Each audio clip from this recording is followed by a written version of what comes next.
Hi everybody, thank you so much for joining us. We're going to give it a few minutes just while everyone makes their way in, and then we'll get started.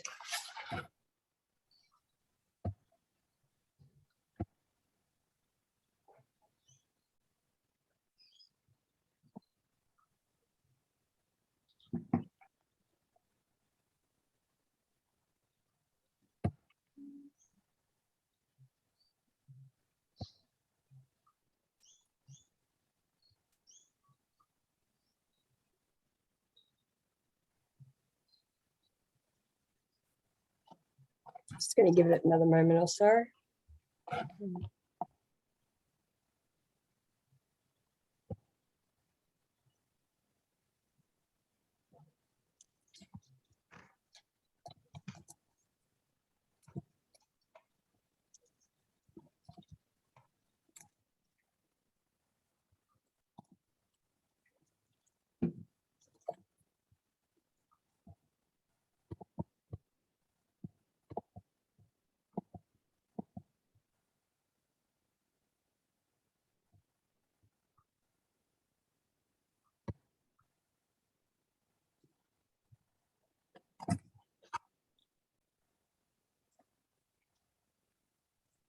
All right, I think that should be enough time. So to get started, my name is Ellen. I use pronouns she, her, and they, them. I'm joining you from the lands of the Wurundjeri people. A quick visual description of me. I have short, kind of pinky reddish hair. I have pale skin. I'm wearing a dark coat, and my Zoom background is white with a stained glass mirror in the background. I'm proud to be your guide for this webinar, and I'll be helping facilitate this important discussion on inclusion in early childhood. Before we begin, I would like to acknowledge that even though we're meeting virtually, I am meeting from the lands of the Wurundjeri people. We would like to acknowledge the traditional custodians of the lands on which we work, live, and play. We pay deep respects to elders past, present, and emerging, and acknowledge that sovereignty was never ceded. Always was, always will be. There is no justice without First Nations justice. I would like to encourage everyone watching to pop in the chat what lands they're watching from. I'll give you all a quick moment to do that if you'd like.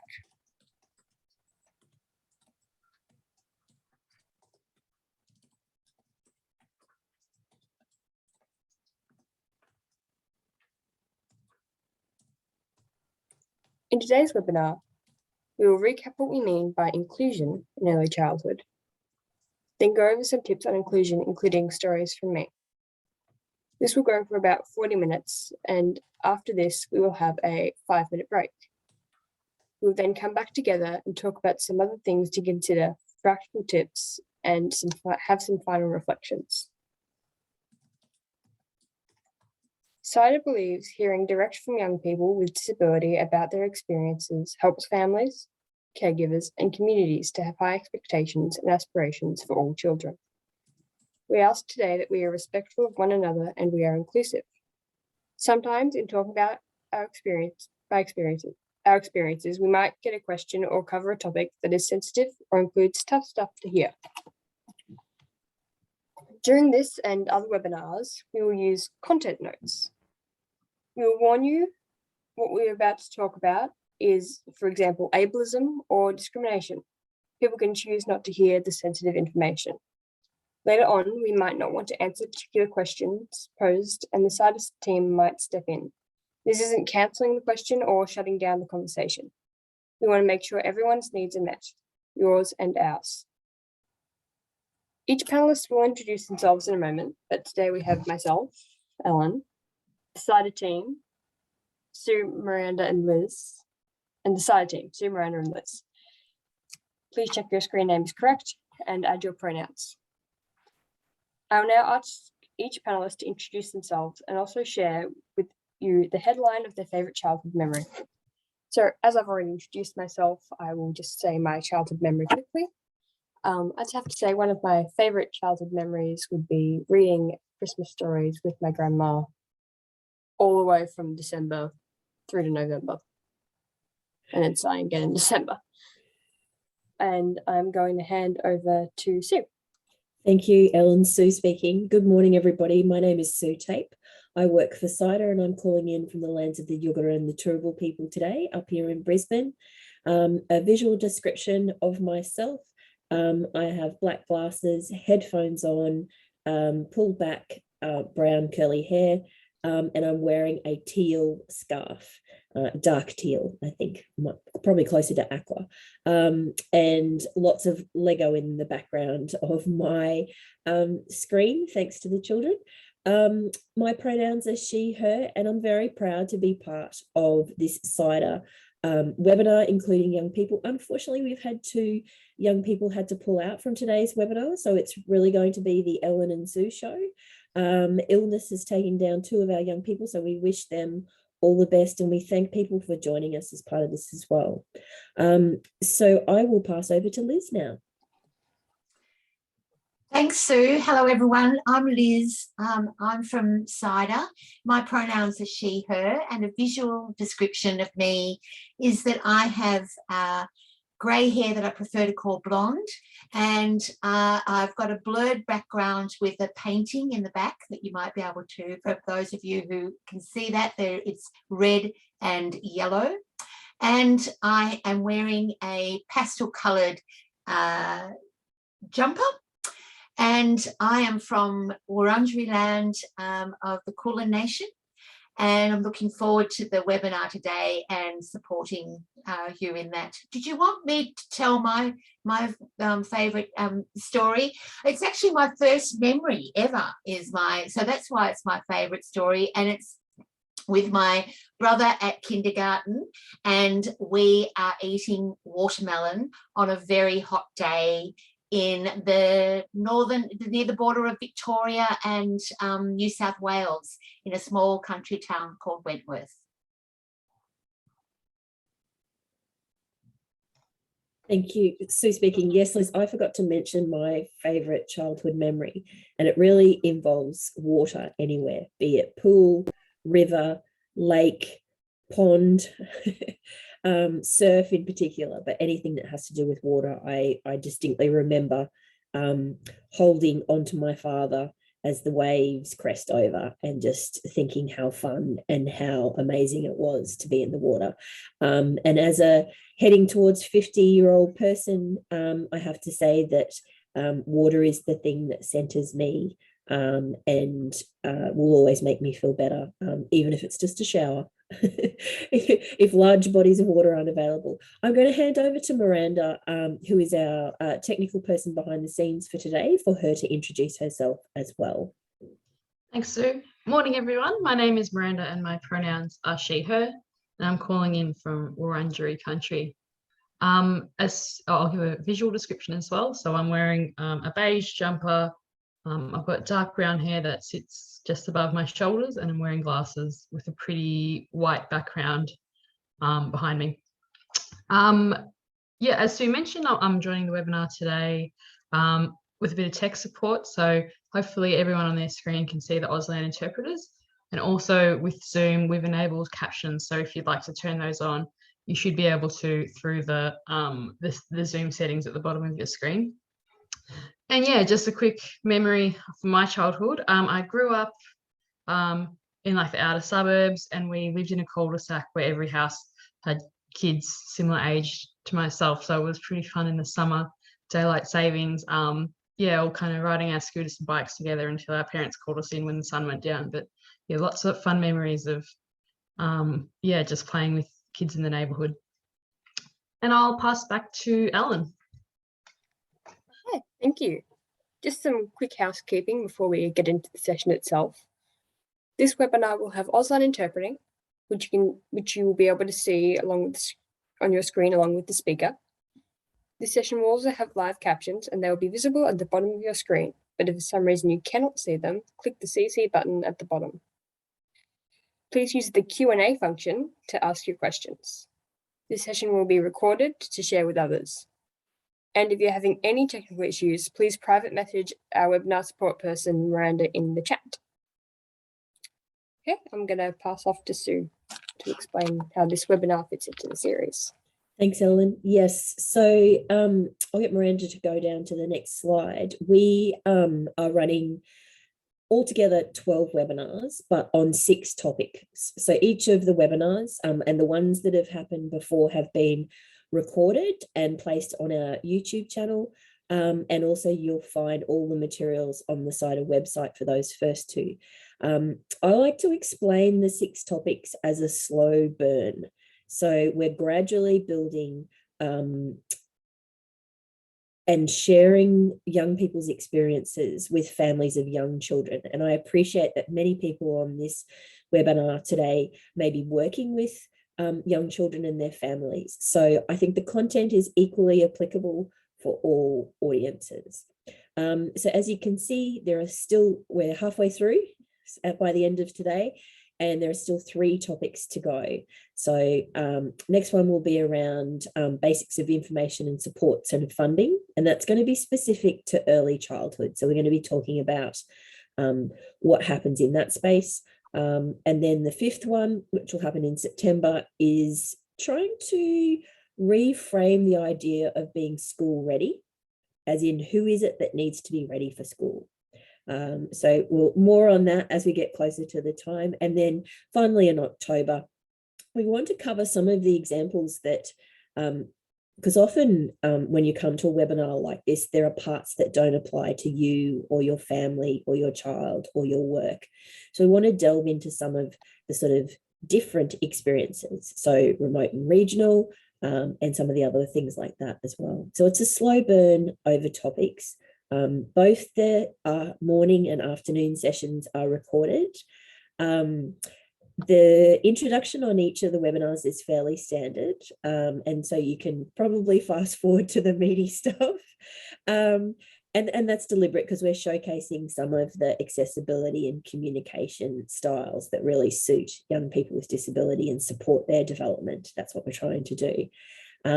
But you will hear different stories and different experiences in the morning to the evening ones, because the young people are different from different young people from morning to evening. So I encourage you to drop in and have a look at those stories. And the agenda is obviously in each webinar at the beginning as well. And there are slides and supporting materials.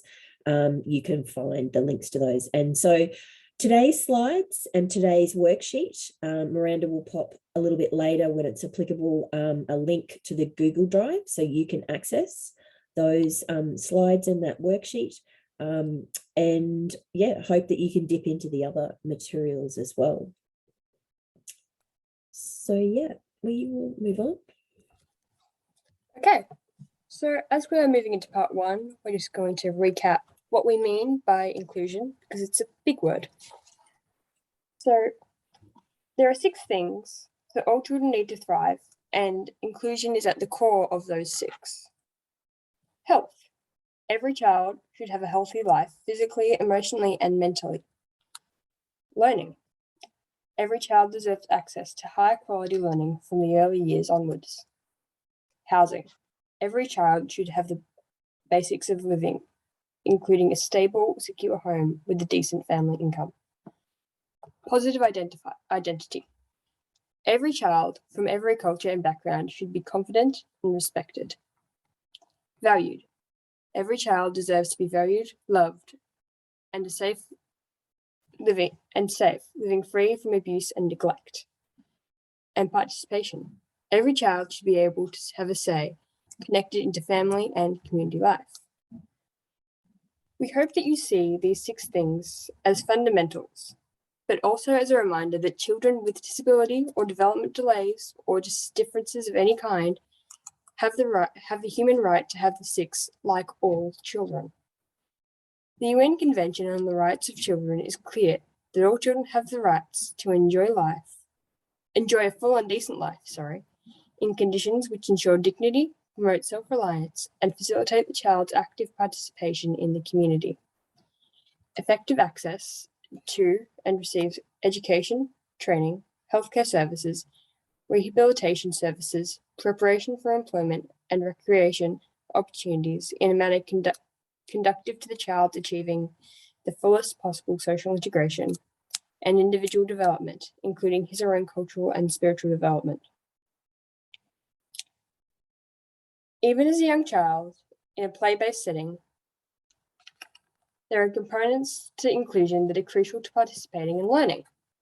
Physical inclusion, for one. Present and fully participating in the same learning environments as other children for the same amount, accessible to all children, and for the same amount of time. Social inclusion also. Socially, all children are welcomed, supported to belong, and are not separated from their peers on the basis of disability or difference. Curriculum inclusion. Curriculum is delivered accessibly, so all children are included in the same learning material with appropriate support and adjustments being made. If you take a look at page 2 of the webinar worksheet, link will be posted in the chat, you will see a table that splits out the 3 areas, social, physical, and curriculum, and includes some questions and prompt ideas. When we shift to the second part of the webinar, you may find this useful for notes as we share our stories and our tips. I'm going to pass off to Sue now.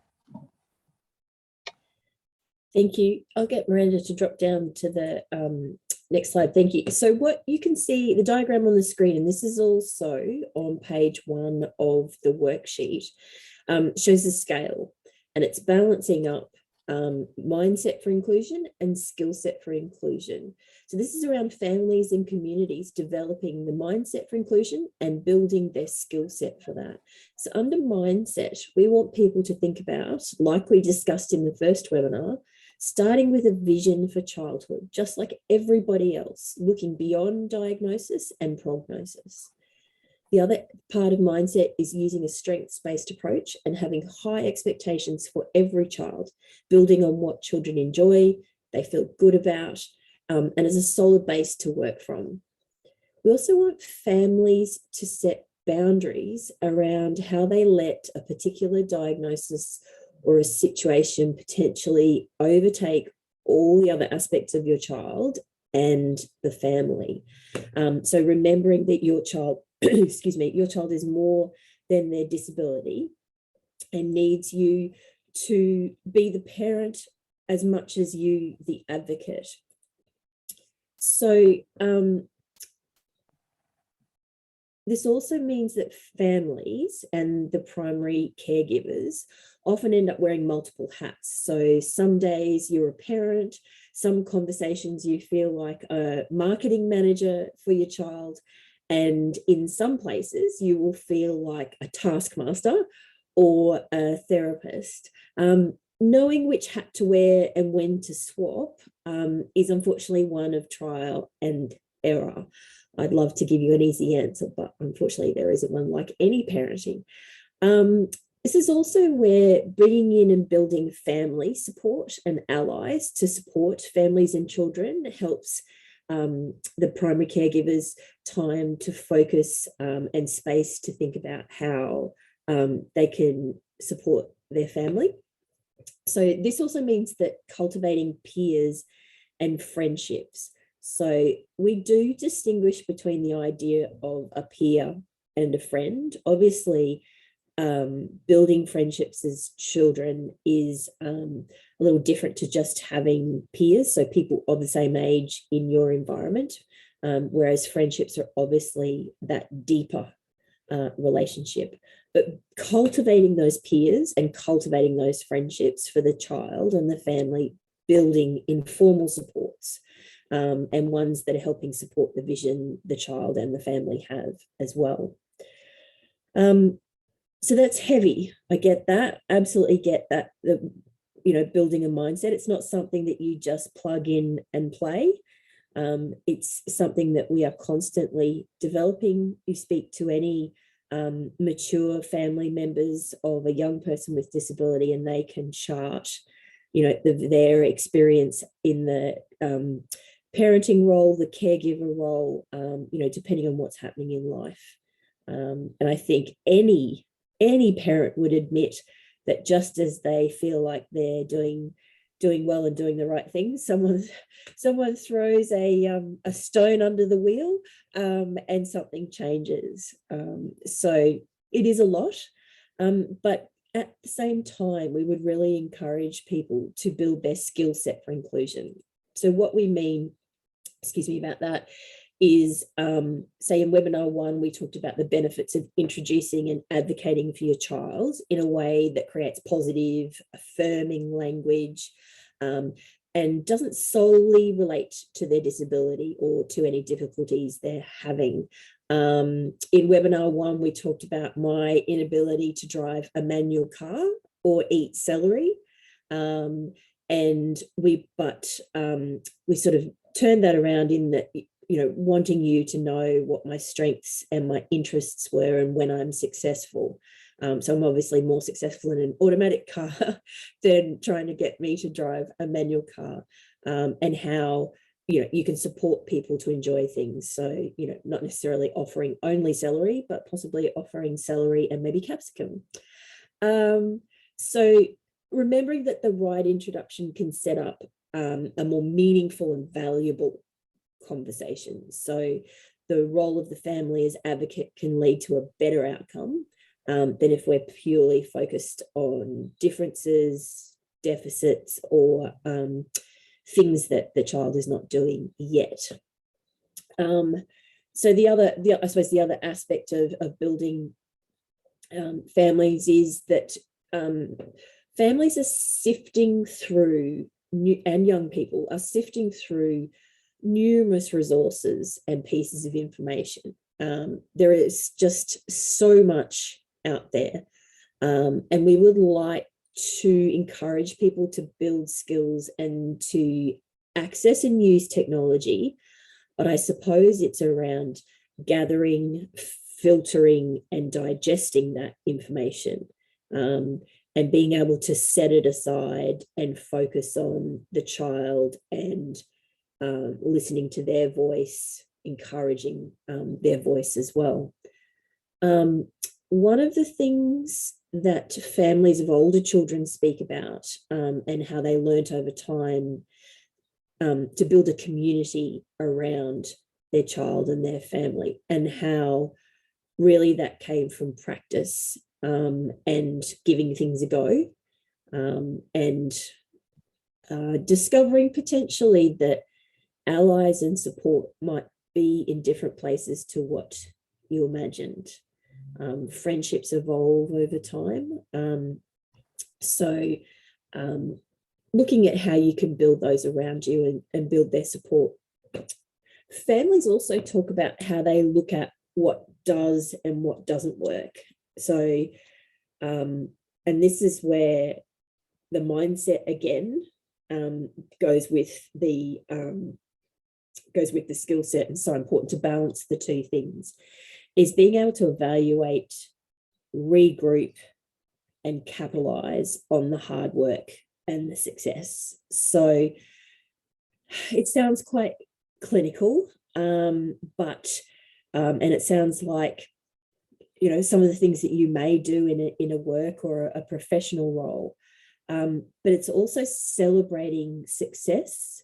So the success of your child, but also the success of the people that are supporting your child.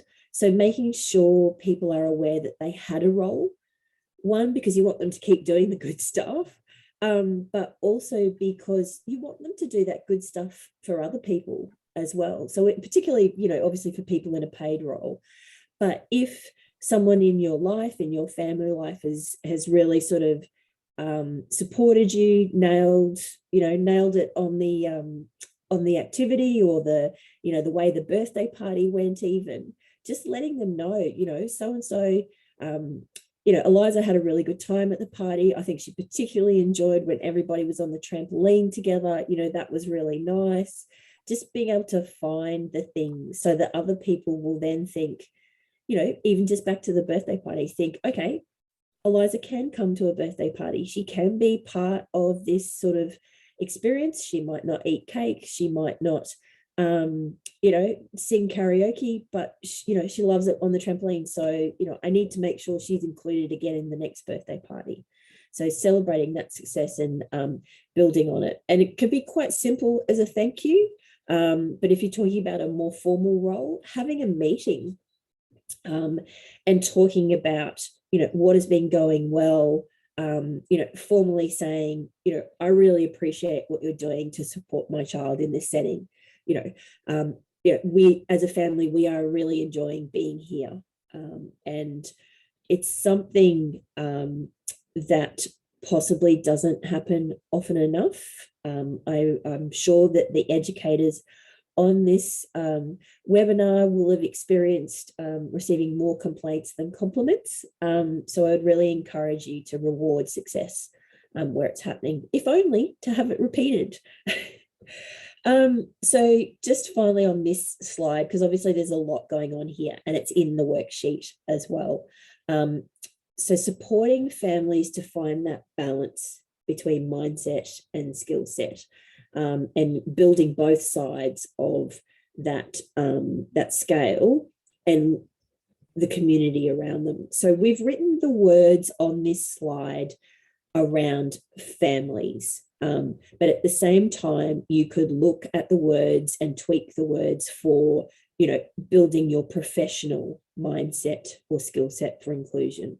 Or it could be as a young person, or as a sibling of a person with disability, building your mindset and skill set as well. So we're going to jump into some stories now. And really, for this webinar, and all the others that we have in this series, we will be sharing stories from young people. And Ellen is most definitely in the spotlight today.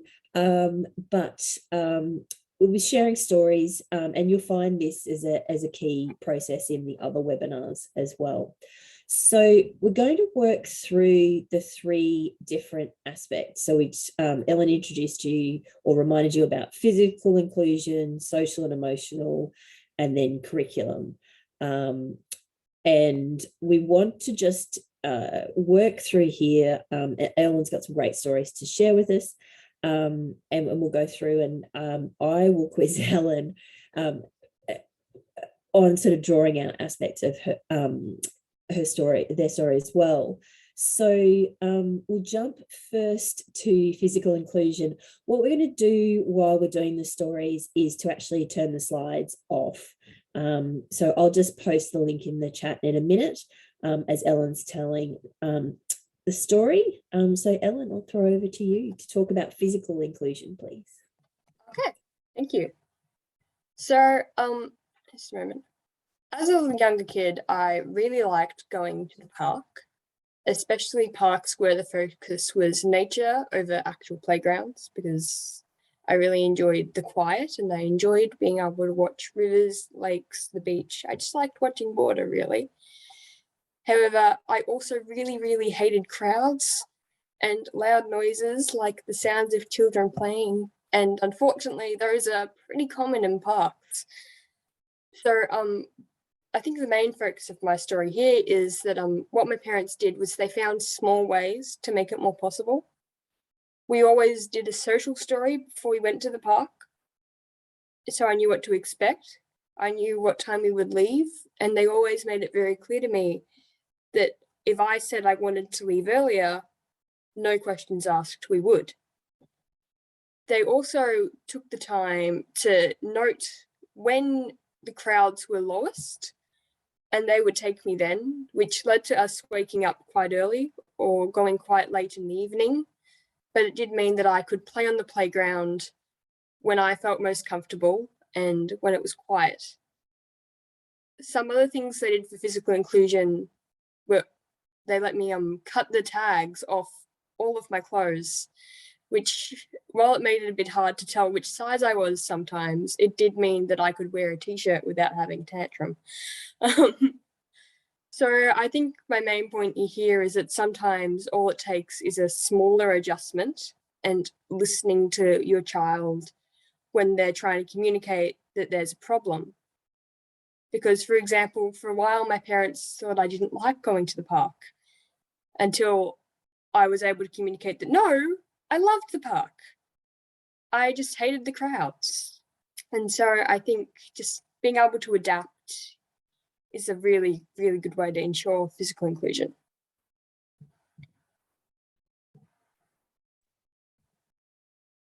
Thank you, Ellen. Ask about the park. What Yeah. So obviously there was a sensory experience for Mm. you when it was noisy and crowded. Yeah. But that sensory experience at the park, what did you like most about swings, or how did that fit into your experience of the park? I didn't particularly like the swings. Actually, weirdly enough, my favorite part of the park was playing in the tambark.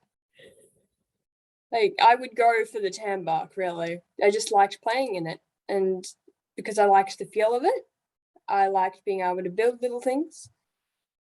And, you know, I was playing in a different way, but I was having fun, and that's what mattered. So I have behind the scenes knowledge and know that you have a sibling. Do you remember, or can you share anything about how obviously you went to the park as a family, so your sibling went, and how was that part of building your confidence and your enjoyment of that space? I enjoyed basically bossing her around, if I'm being completely honest. I enjoyed being able to have someone to play with who wasn't going to question why I was stimming or why I was having trouble communicating. So that was really good, just to have someone who, because even if kids were willing to play with me, sometimes they would find me a bit weird because I would flap my hands, I would make noises, and so it was great to have someone who just didn't question it, and like who could automatically recognize if I was upset or having fun, because some people had trouble telling. And so it was great to have someone to play with who just understood. Even though, again, we played in very different ways. Georgia really liked the slide. I liked the water and the tambuck and stuff.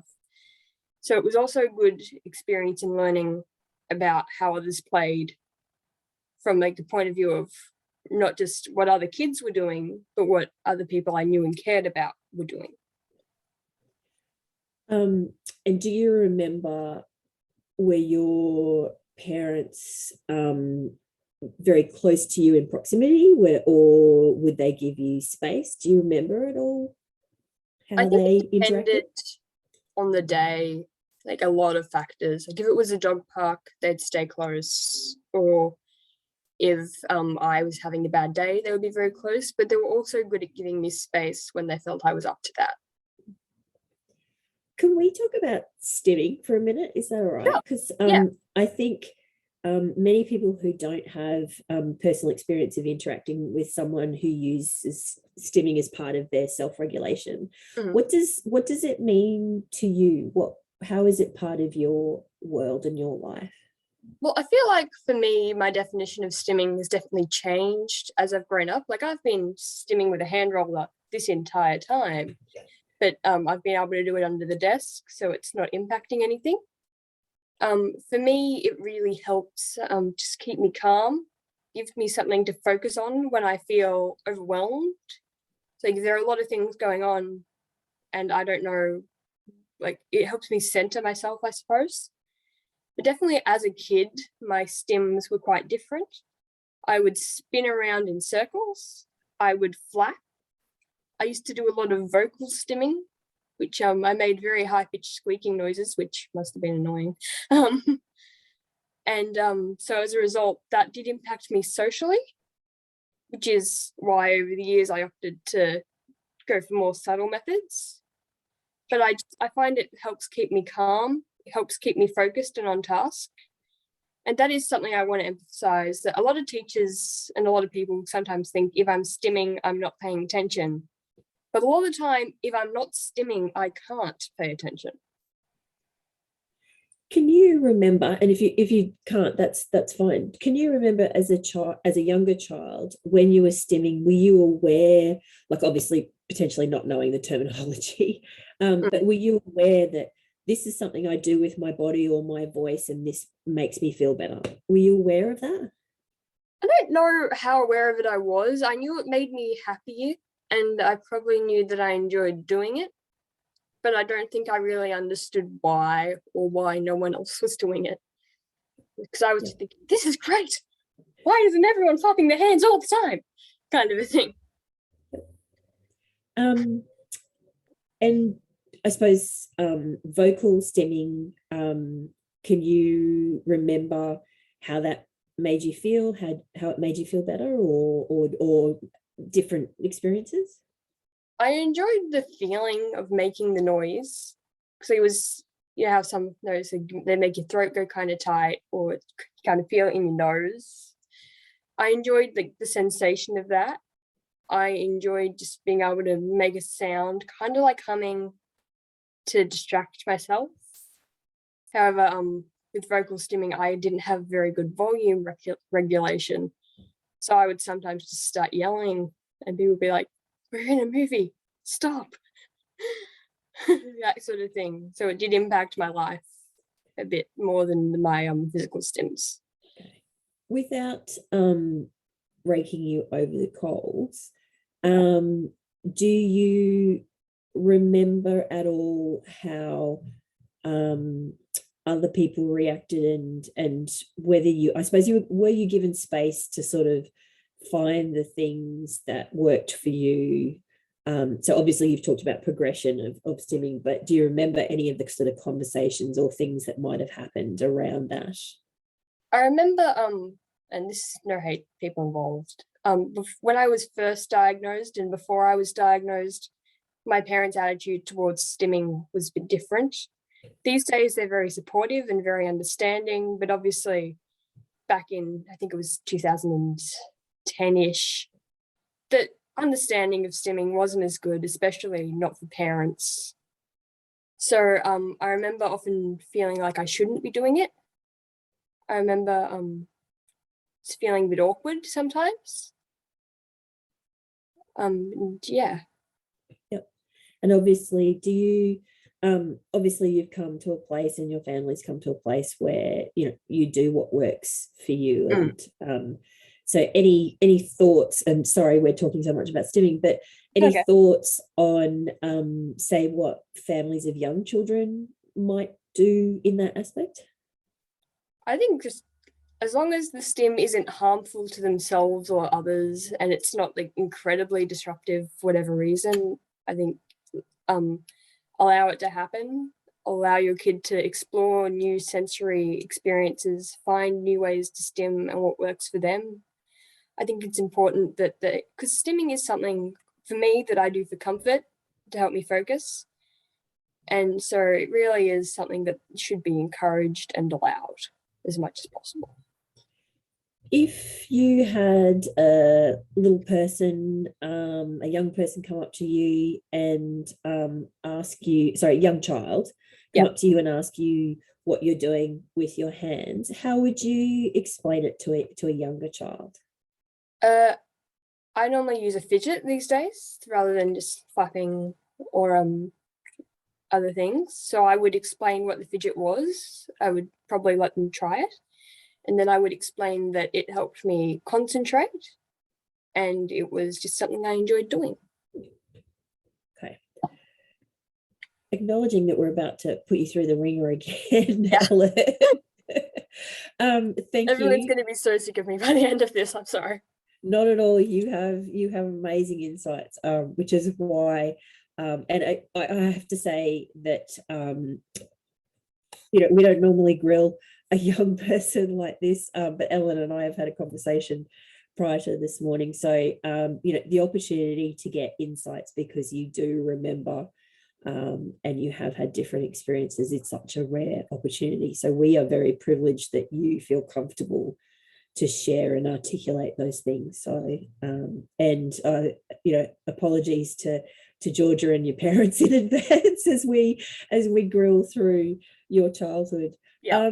So the next section is around, and I think we've touched on a lot of this as well, but social and emotional inclusion. And, you know, this is where we're really talking about the act of being welcomed, supported to belong. So not just present, but supported to belong, with peers, with role models as well. Obviously, the recognition of what a role model is, and thinking about age appropriate roles and activities. So it's not just to be present, but to be active and exposed and supported to enjoy the other things. So was there a particular story or particular thing that you wanted to touch on, Ellen?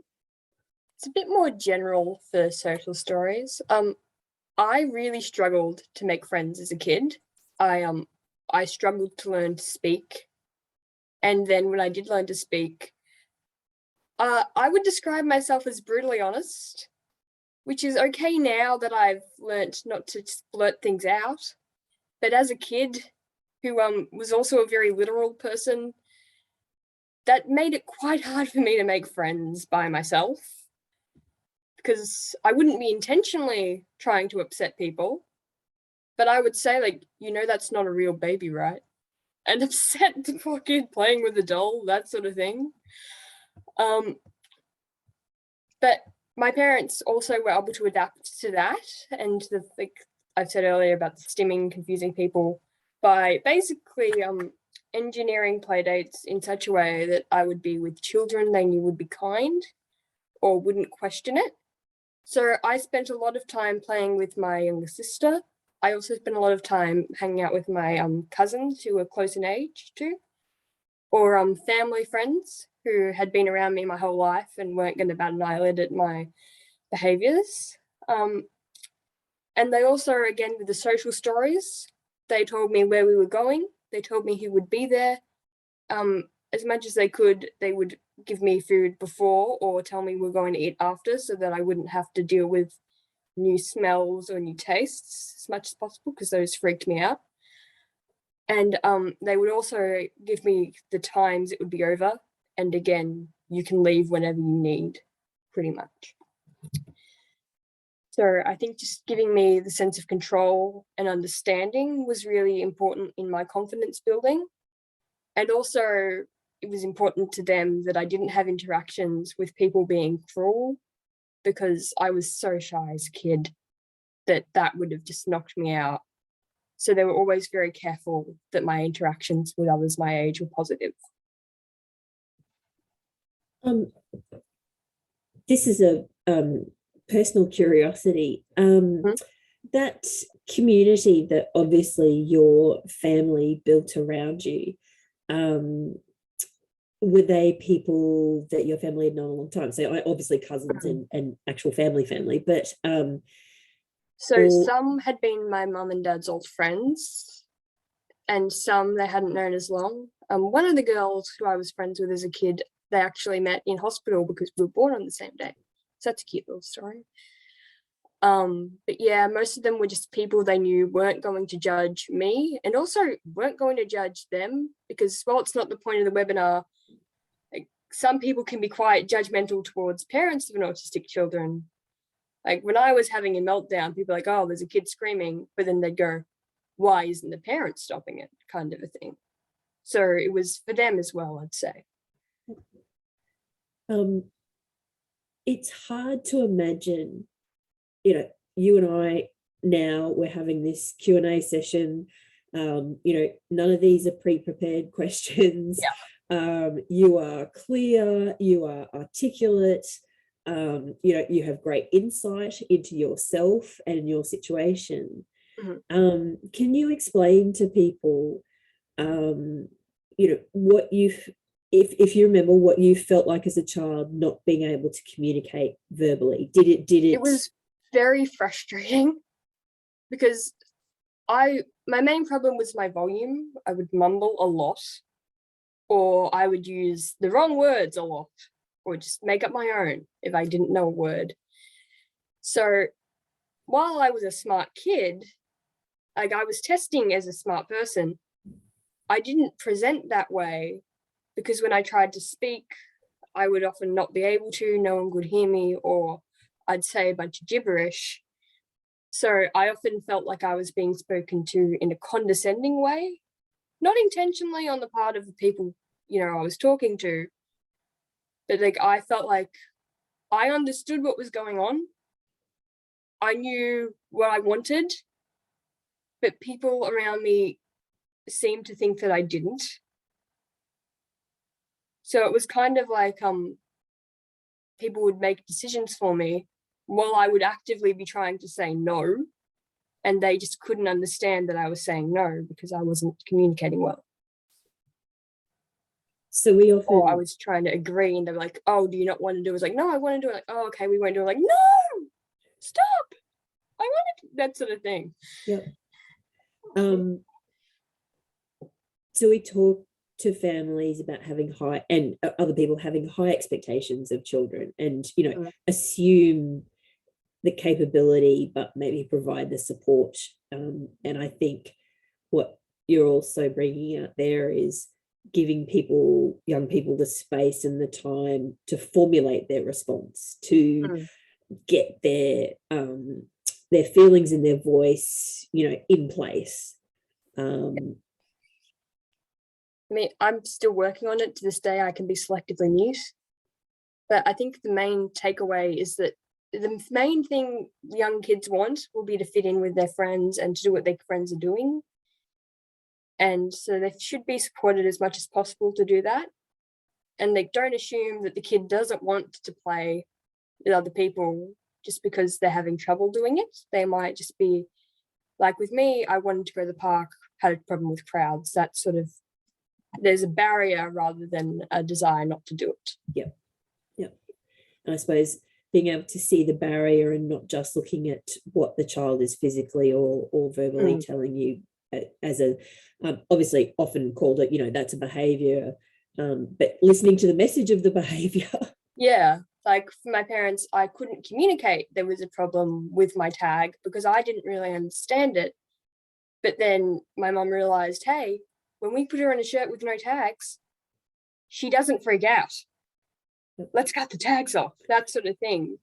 So noticing not just what upsets kids, but making, noticing when they're happy as well, and making the connection of kind of like real life. Something's happened and then, yeah. We're going to take a break, if anything, to give Ellen a rest, because we still have lots of things that we would like to ask her. So we'll take a break and we'll come back and talk about curriculum. So it's 10:55 Australian Eastern Standard Time.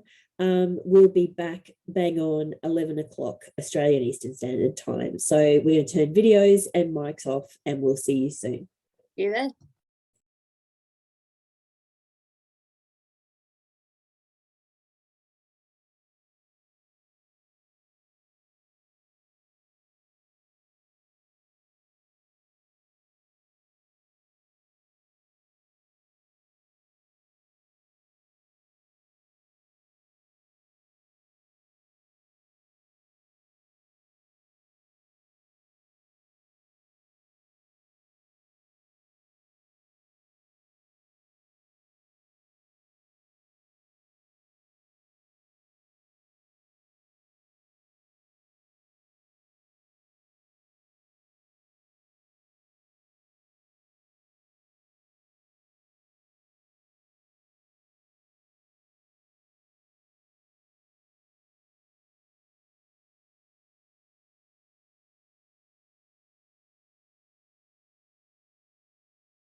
Welcome back, everybody. Thank you. So before the break, we were talking about physical and social and emotional inclusion. And we wanted to introduce the idea of curriculum inclusion. Now, obviously, as a young child before school, there's not necessarily a curriculum to life. There is obviously a curriculum that is covered in early childhood learning and education settings. But we're talking more about making sure that all young children learn the same things as others, in the same places with the same sort of people that you would expect, but with supports, adjustments, etc. So that's what we're talking about curriculum when we're talking about young people. So Ellen, was there a specific story that you wanted to share with us? I do have a specific story. Just a quick background. I repeated a year of kindergarten, which I like to tell people because of all the years I have to repeat, year 4 kinder.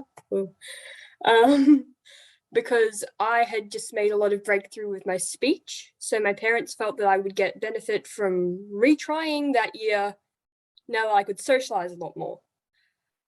But then when I started school at age 6, I met, how to put this politely, one of the most ableist people I've ever met. My vice principal. Whoa, he was a piece of work. And so the school basically was teaching reading one way and refused to teach another way. And the result of that is 2 years later, when I was 8 years old, I couldn't read. And the school was just refusing to change their ways. They were telling my parents I would never learn to read. And they said that I should be moved to a special school. My mum disagreed. So during the school holidays, she actually took a course on, she first took the time to learn how I learnt. Then she took a course on teaching kids to read. And I came back to school reading 2 years above my age grade. So, you know, that was just a brilliant example of ableism from the school system. And so it was also one of the final straws, and they switched me to a different school, which was much better, who was willing to work with me the way I needed to be worked with and take the time. I had a learning support officer for the first time, and I just went from falling way behind in my classes to being ahead because teachers would take the time and make accommodations for me, which was really amazing. And if I could say one thing to that vice principal, it would be that I have an A in literature now. So you're an idiot. But that was my first real experience of being told that I couldn't do something because of my disability. And that stuck with me for years. Yep. Do you, and I'm sorry, very sorry, and I know those experiences are formative, but potentially destructive. I was very upset at the time. I'm over it now. Well, not over it. I bring it up as often as I can, and I'd love to be able to tell him to his face that he was wrong. Yeah. So huge kudos obviously to your mum and to sort of taking that approach, and obviously you to being open to trying to learn. So because that's sometimes the challenge. If people have a poor experience, they can quite naturally shut down and not want to be part of that learning experience.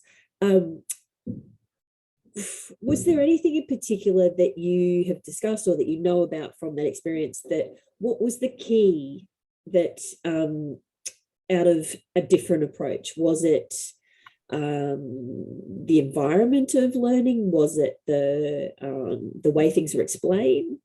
I think it was the way things were explained. I don't remember the official terms for the style they were using. I think it's all changed anyway. It's probably different now, but it was the different style. It was the fact that she was willing to work with me one-on-one. And it was the fact that she was willing to be a lot more patient than my teachers were. Yep. but also I feel like if someone without training can teach a kid to read within a few weeks, they could have done it, and they Yep. should have done it. Like, what she did was amazing, should not have been necessary. We see often people trying to look for motivation. So what motivates a child to learn in a different way, or get over a certain challenge? What motivated, do you know, or what do you remember what motivated you as a child? I'd like to say it was spite as a joke, but then seriously, I did want to learn to read. I enjoyed. So that was spite, SPITE. Yes. But in all seriousness, I really enjoyed being read to. I wanted to learn to read. I didn't like that I was behind my classmates in that. I wanted to be where they were. It was very much a learning barrier for me rather than a motivation barrier. But I did have some things that I didn't see the point. And for me, a lot of the time, eventually the natural consequences would kick in, and that would over time motivate me. Yep. For example, I didn't want to learn to tie my shoes. And then I realized, oh no, they don't make Velcro in my size anymore, kind of a thing, which, or I'm just trying to think of others that aren't completely embarrassing. I didn't feel like there was much of a point in me learning to make my own lunch until my parents said, okay, well, we'll make you a standard lunch and you'll have a nutritious meal. But if you want fun things, you're going to need to put them in your lunchbox. So it's like, okay, I will start learning to make my lunch so that I can have a dessert.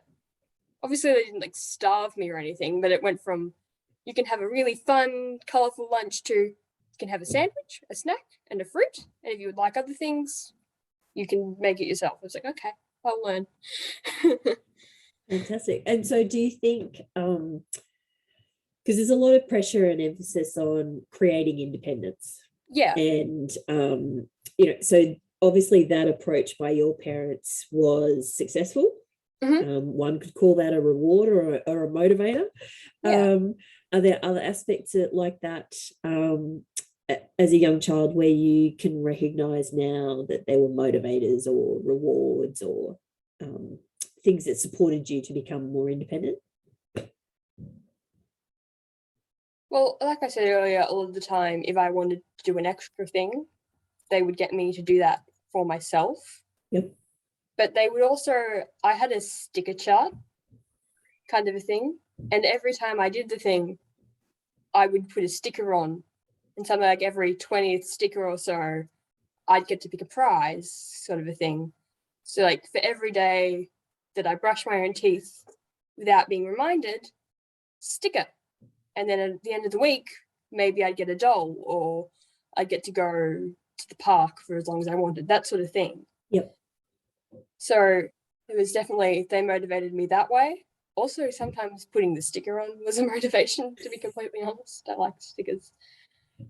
So I also just liked the chart. It was similar to the satisfaction of, when you tick something off a list and think, yes, that's, for me, I enjoyed having a list. I enjoyed the chart and just fulfilling the chart for the sake of it's a chart, fill it in. Yep. But yeah, I found that to be a powerful motivator. Can you remember it all when, and maybe you haven't, can you remember it all when you moved away from charts and rewards? I think it was phased out. I don't really remember when. Yeah. I think I should still be rewarded for brushing my teeth. I would. I don't really recall when it was phased out. I think what they did though was slowly the rewards got less and less exciting. Like it was, we'll buy you a new toy, we'll buy a lolly, we'll take you to the park, good job. And then it was just kind of weaned off.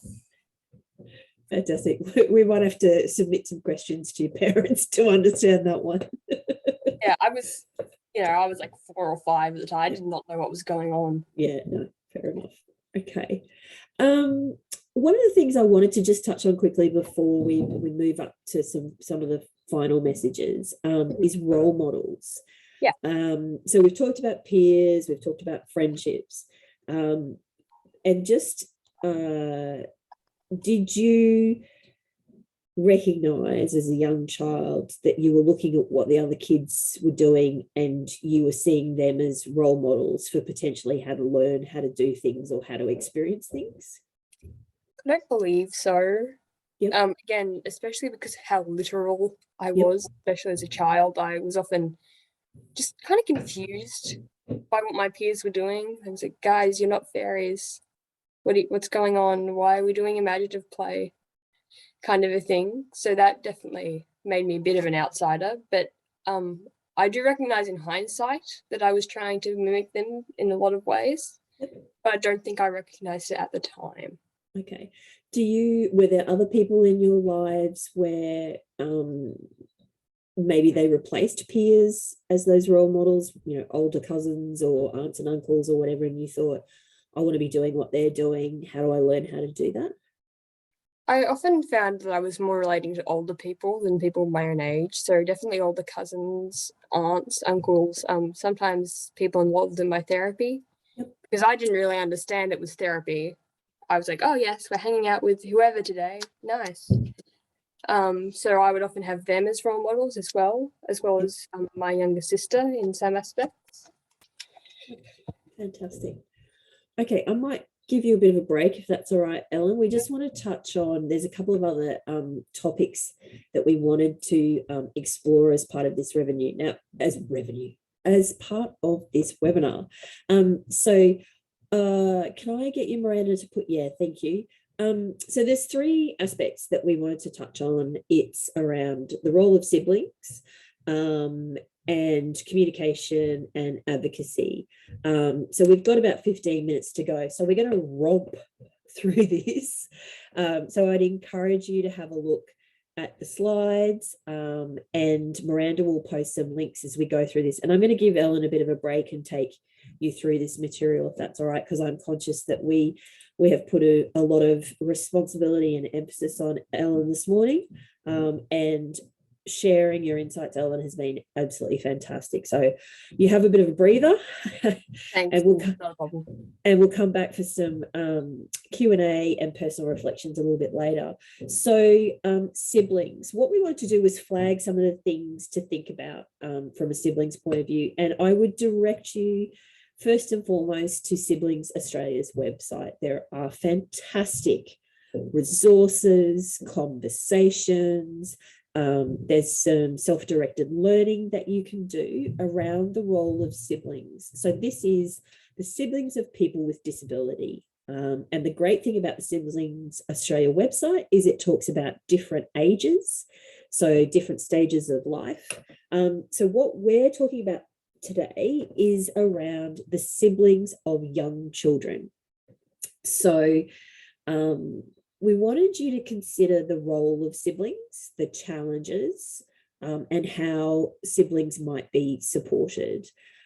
So from families' perspective, this will feel like another thing on the list to think about. So I suppose not necessarily overthinking it, and staying with the natural role of siblings.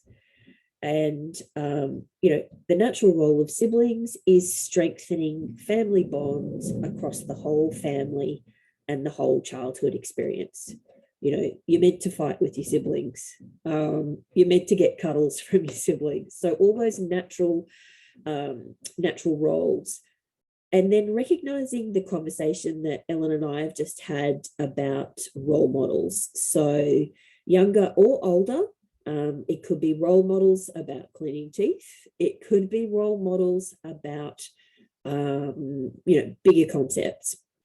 So the other thing is that for many children, particularly in the last couple of years around COVID, the playmates, so the people you play with, first and foremost, are your siblings.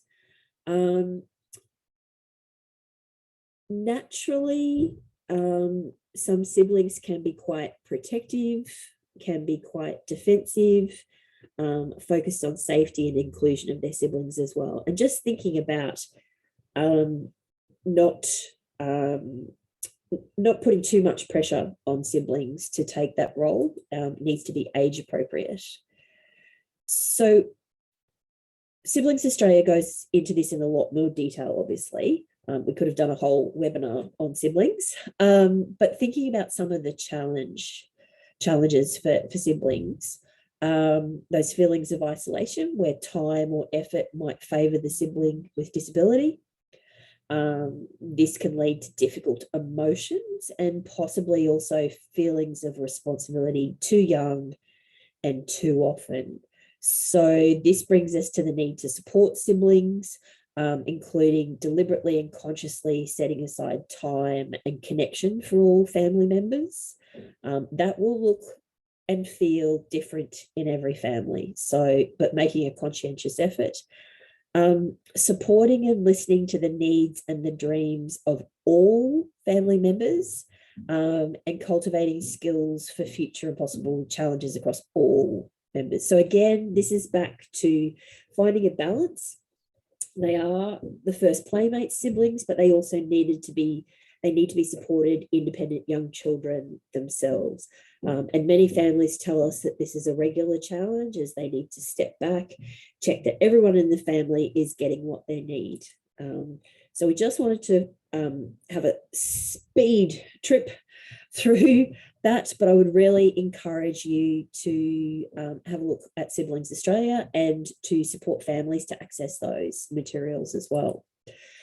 Now, next slide in our speedy journey. Ellen and I have sort of chatted about communication and about discussions. And so one of the things that we wanted to concentrate on, or also to just briefly remind people around, was the right to communication, and how those things can be developed at birth. So I'll get Miranda to post both of these links in the chat, but we won't spend too much time on this communication. We might come back to it in another webinar, just conscious that we've got so much fantastic information and experience from Ellen in this webinar. So communication is basically starts at birth, takes many forms, linked to relationships, and please supporting your child to communicate. Now, the last slide around advocacy. Now, Ellen has given us the, I suppose, the gold star example of self-advocacy. And obviously that has been cultivated over a childhood. So one of the things that I suppose we are encouraging families and people that work with families and young children is finding ways to support a child so that their voice is prioritised. And they are given the opportunity to use their voice. Now, obviously, different children have different types of voices. It may be their physical movements. It may be non-verbal communication. It may be sounds instead of words. So, but what we're focusing on is finding the ways to support them to bring forward their voice, to share their feelings, to share their experiences. And I think what we were talking about with Ellen before about taking time to assume they've got something to say and giving them the time to create that voice. So pausing, asking a question, providing options, and then pausing and giving them a chance to use that voice. And this is distinct, very different to the family as advocates. And the family needing to put children front and center, and families will need to prepare and practice their message. We've talked about how you describe your child. We've talked about creating relationships, and it always serves well to be clear and patient. One of the other aspects then is to obviously, there are the roles of professional advocates, and these people that can work with you and your child work on your behalf, help you to speak out in certain situations, defending the right of the child and their interests. There are different sorts of advocacy funded in different places. So one example in Queensland in the health sector is the role of Ryan's Rule, which is around, asking for a different set of people to come in and support you in identifying health outcomes for your child. So there are lots of different sorts. We've put some links around advocacy here, but I think the most important part here, and I'll ask for Ellen's reflections as well, is building the child's voice and creating places to hear that voice as well, and developing their own self-advocacy skills. So when they're in difficult situations, as they go to school and they're in the classroom, they've got that experience of saying, I'm sorry, this is not working for me. So Ellen, did you want to share your views on this one? I'm going to start by saying self-advocacy is hard. Self-advocacy is hard. Like, it is very difficult, especially with an authority figure. Like, it is one thing to say to a peer that you need help with something, but to a teacher, especially if you're nervous that they're not going to listen, it can be terrifying to do. But I think that the best way you can help your child build that confidence is to let them talk to you about what they need, to let them advocate for themselves at home and have choice and control in what is happening to them, especially in the home. And that is a really good foundation for them to be able to advocate for themselves in the wide world out there. Like, if they learn that they can be honest with about what they need and about what works for them at home and what isn't working for them, then that will really help them learn how to do it in the real world, as it were. For example, I do not like physical touch. And so as a result, if my grandparents give us a hug, my parents would always say, if you want to. And so that was really powerful for me in learning to set my own physical boundaries, which is something everyone needs to do. That can be harder if you're autistic or have a disability. That means that, so for example, I would sometimes think, am I supposed to do this? Do I have to do this? Is it a social rule I'm missing out on? So being taught early on that I could say no was just a really powerful thing for me. Thank you, Ellen. Conscious of time, and we'll post in the chat some of the supports that are available at the end of this session. But if there are any burning questions for Ellen or for the CYDA team, I'd encourage you to pop them into the chat. If it's something we can't answer now, we will send out or include in materials the answers. We've had some great questions about social stories, and you'll find those links in the chat. But please either use the Q&A function or the chat function, which we've got open for a free-for-all today. Please let us know if there's something in particular.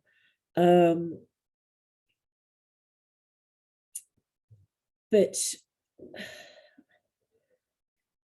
halfway through these webinar topics, I suppose I just want to reflect that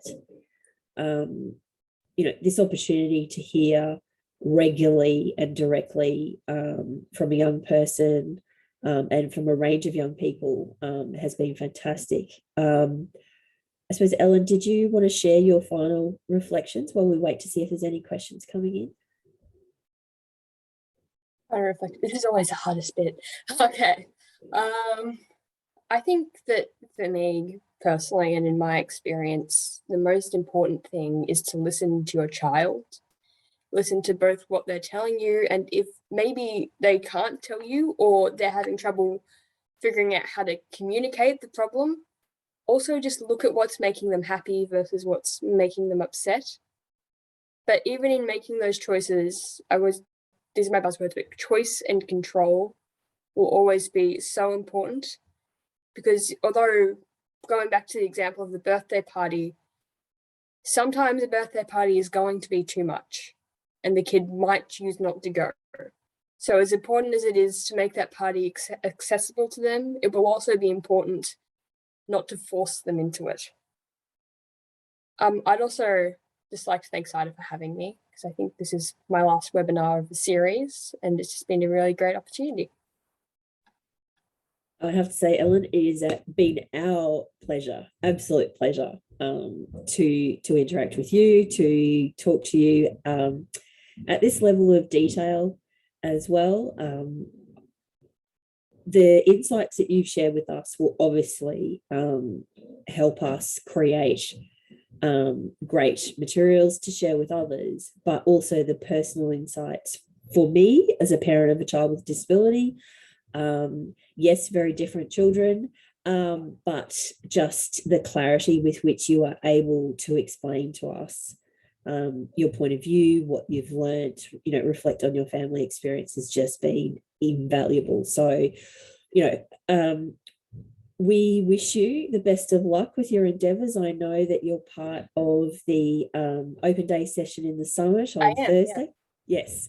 So excited to hear your thoughts. We've deliberately restrained our young people of sharing too much about their school experience just because we're focusing on young children in these webinars. But I know that Ellen has a lot to share, obviously, about her direct school experience, and look forward to hearing that in the summit on Thursday. And yes, just in the last couple of minutes, thank you to our Auslan interpreters. Thank you to the rest of the CYDA team for your support. It has been a great session, and we've posted some supports. And you'll be happy to know, for participants, that we'll have a chat with Ellen after this, because obviously we've taken her on a whirlwind tour back through her childhood, and she's been gracious in sharing many and very different experiences. So one of the things that's always important to us at CYDA is to make sure that we don't just get all this stuff out of you on the webinar and then ditch you out on the street. It's very important that you have the opportunity to take some time to debrief or whatever. That's really important to us. So we'll wrap up now and say thank you, everybody, very much, and please take care. Thank you. Thank you, everybody.